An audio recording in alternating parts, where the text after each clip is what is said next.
दोस्तों मेरे कुछ दोस्तों ने मुझे सजेशन दिया और आपके जैसे मेरे कुछ स्टूडेंट्स लोगों ने मुझे सजेशन दिया कि सर हमारे लिए आप ऑनलाइन ड्राइंग क्लास शुरू करो। तो यस दोस्तों, आपके लिए मैं आपका ऑनलाइन ड्राइंग टीचर विनोद छेलकर लेके आया हूं नया ऑनलाइन ड्राइंग क्लास, जिसमें आपको सीखने को मिलने वाला है स्टेप बाय स्टेप इजी तरीके से ड्राइंग।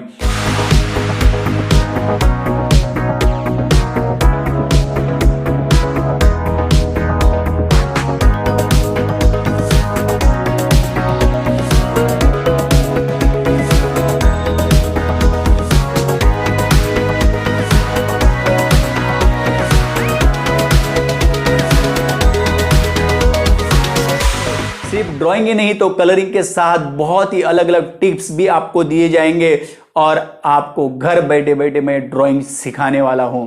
तो यस, तो चलिए शुरू करते हैं आज का ये पहला लेसन, और जिसके अंदर आसान तरीके से आपको ड्राइंग सीखने को मिलने वाला है। दोस्तों इससे पहले अलग अलग तरीके से लाइन कैसे बनाया जाता है, इसके लिए मैंने पहले ही मैं वीडियो बना चुका हूं, क्योंकि पहला लेसन होता है कि लाइन ड्रॉ करना और अलग अलग लाइन से ही ड्राइंग बनता है। तो यस, तो वो वीडियो आप देखना मत भूलिएगा। तो दोस्तों देखते रहिए और सीखते रहिए।